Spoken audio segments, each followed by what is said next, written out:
নমস্কার, তোমাদের সবাইকে সানা স্মাইল এডুকেশন সেন্টারে স্বাগত জানিয়ে আজকের পর্বটি শুরু করছি। আজকে তোমাদের জন্য নিয়ে চলে এসেছি তোমরা যারা 2025 সালে মাধ্যমিক পরীক্ষা দেবে তোমাদের জন্য রায় ও মার্টিন প্রশ্ন বিচিত্র থেকে ভলিউম 1 এর ফার্স্ট ইউনিট টেস্টের আজকে সমাধান করে দেখাবো ভূগোল বিষয়ে মডেল 4 এর সেটটা।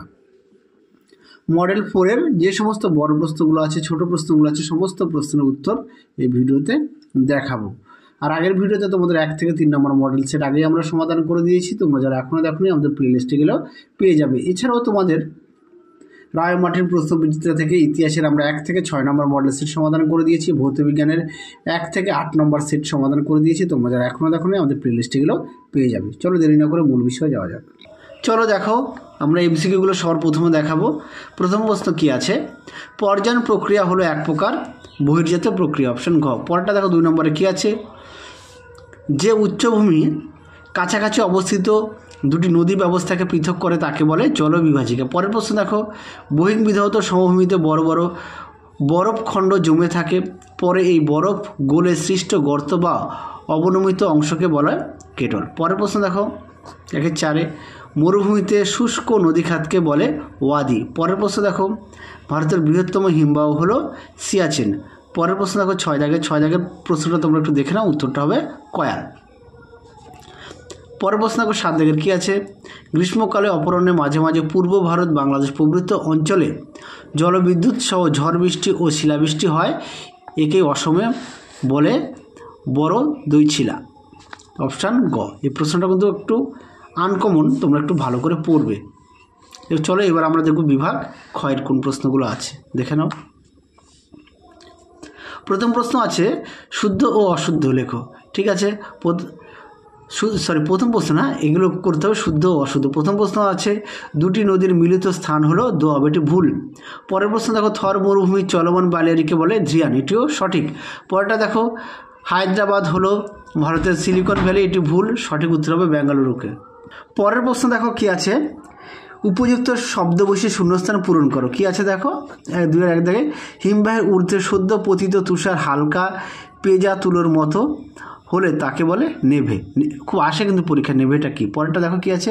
এশিয়ার বৃহত্তম উপহ্রদ, এটা উত্তর হবে চিল্কা হ্রদ। পরেরটা দেখো পাঞ্জাব হরিয়ানা, এটা উত্তর হবে হরিয়ানা। হ্যাঁ, আমি বাকিটা বললাম না, একটু দেখে নাও। পরের প্রশ্ন কি আছে? হামাদা কাকে বলে? দেখো উত্তরটি দেখে নাও। হামাদা কাকে বলে উত্তরটি এখান থেকে এই অবধি লিখবে, সঙ্গে অবশ্যই উদাহরণ দেবে। পরের প্রশ্ন দেখো র্যাডক্লিফ লাইন কি? উত্তরটা দেখো, র্যাডক্লিফ লাইন ছিল পাঞ্জাব প্রদেশের ভারতীয় ও পাকিস্তানি অংশ এবং ব্রিটিশ ভারতের বেঙ্গল প্রেসিডেন্সির মধ্যে চিহ্নিত সীমানা। পরের প্রশ্ন দেখো বিভাগ গয়ে 3-1 আছে নদী ষষ্ঠ কথার সূত্রটি কি? এক একটি প্রশ্নের মান হচ্ছে 2 নম্বর করে। দেখো প্রশ্ন উত্তরটি দেখে নাও। ষষ্ঠ কথার সূত্র কি? উত্তরটা এখান থেকে এই অবধি লিখবে, সুন্দর করে দেওয়া আছে, তোমরা অবশ্যই ভালো করে পড়বে। চলো পরের প্রশ্ন দেখো। পরের প্রশ্ন দেখো কি আছে? লোয়েস কি? দেখো প্রশ্ন উত্তরটি দেখে নাও। লোয়েস কি? উত্তরটি এখান থেকে এই অবধি তোমরা লিখবে, ছবিটাও দেখে নাও লোয়েসের। চলো পরের প্রশ্ন দেখো। পরের প্রশ্ন দেখো কি আছে? হিমরেখা কি? দেখো প্রশ্ন উত্তরটি। পরের প্রশ্নটা দেখে নাও, হিমরেখাটা কি? দেখে নাও হিমরেখা। দেখে নাও হিমরেখা কাকে বলে, এখান থেকে এই পর্যন্ত লিখবে। আর বৈশিষ্ট্যটা একবার একটু দেখে নিও। বৈশিষ্ট্য তোমরা দুটো মতো লিখবে, তাহলে নাম্বারটা ভালো পাবে। চলো পরের প্রশ্ন দেখো। পরের প্রশ্ন দেখো কি আছে? উৎপাটন কি? প্রশ্নটা কিন্তু খুব আসে পরীক্ষায়, ভালো করে পড়বে। দেখে নাও উৎপাটন বা প্লাকিং কি? খুব আসে পরীক্ষায়, তোমরা ভালো করে পড়বে। উত্তরটা এখান থেকে এই অবধি লিখবে, দেখে নাও একটু ভালো করে। পরের প্রশ্ন দেখো হিউমাস কি আর অনুশ্রাবণ কাকে বলে? আচ্ছা হিউমাস কি দেখাচ্ছি, তারপরে দেখাচ্ছি অনুশ্রাবণ। দেখে নাও হিউমাস কাকে বলে, উত্তরটি এখান থেকে এই অবধি লিখবে, এখান থেকে এই অবধি। ছবিটাও দেখে নাও হিউমাসের। চলো পরবর্তী প্রশ্ন দেখো। পরের প্রশ্নটা দেখো অনুশ্রাবণ কাকে বলে? আমি উপরে লিখে দিয়েছি অনুশ্রাবণটা। হ্যাঁ, তোমাদের যদিও বুঝতে অসুবিধা হবে, আমি বলছি, তোমরা একটু শুনে নাও, তারপরে তোমরা নিজেরা খাতা লিখে নেবে। উত্তরটা হবে মৃত্তিকা বিজ্ঞান অনুসারে অনুশ্রাবণ অনুশ্রবণ হলো মাটির মধ্যে দিয়ে বৃষ্টি বা সেচের এবং জল বহনকারী বস্তুর নিম্নমুখী চলন। মাটির জল শোষণ করার ক্ষমতাকেই মাটির অনুশ্রবণ বলে। আশা করি তোমরা দেখে নিয়েছো। তাহলে কি অনুশ্রবণ কি? চলো পরের প্রশ্ন দেখো। এবার আমরা দেখব টিকা লেখো ম্যানগ্রোভ বনভূমি সম্পর্কে। দেখো উত্তরটি দেখে নাও। ম্যানগ্রোভ অরণ্য বলতে কী বোঝে? উত্তরটি এখান থেকে এই অবধি তোমরা লিখবে। পরবর্তী প্রশ্ন দেখো। পরবর্তী প্রশ্ন দেখো চিরহরিত অরণ্য কাকে বলে? দেখো প্রশ্ন উত্তরটি দেখে নাও। চিরহরিত অরণ্য উত্তরটি এখান থেকে এই অবধি তোমরা লিখবে। এখান থেকে এই অবধি লিখবে। চলো পরবর্তী প্রশ্ন দেখো।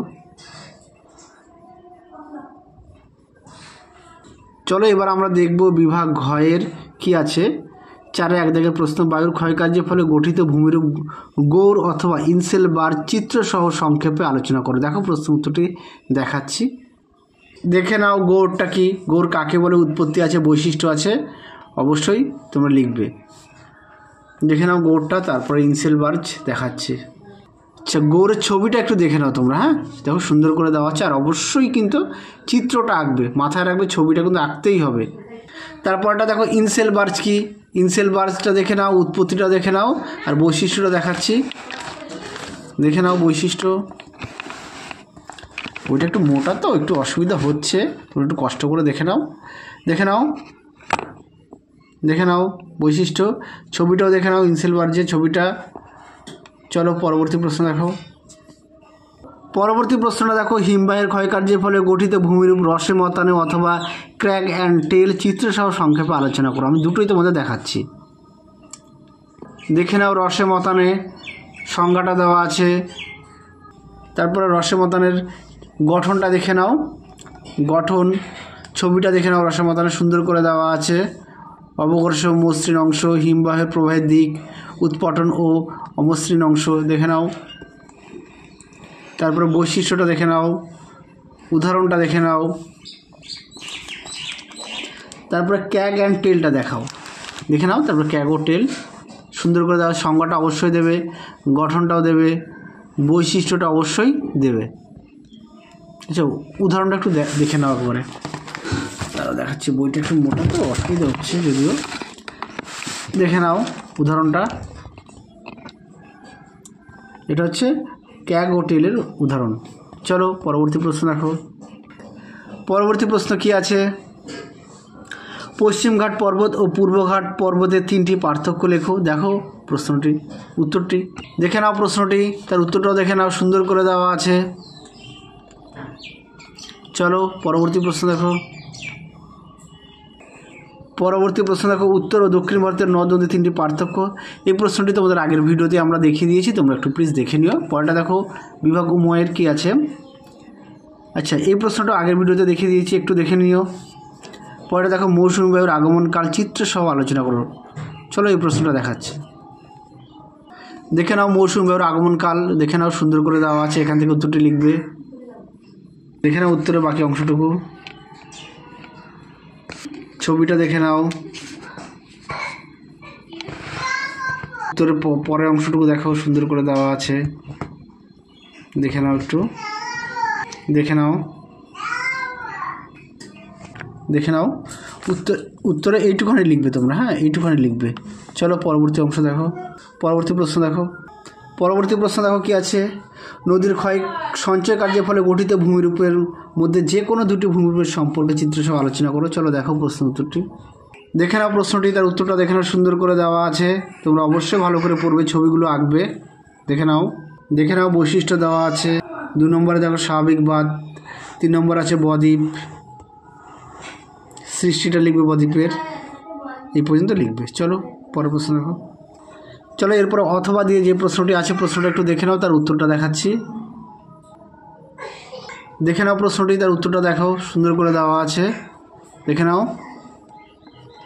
এই প্রশ্নটি তোমাদের অনেক সেটে দেওয়া ছিল, তোমরা অবশ্যই ভালো করে পড়বে। প্রশ্নটি খুব আসে পরীক্ষায়, আসার চান্স অনেকটাই বেশি।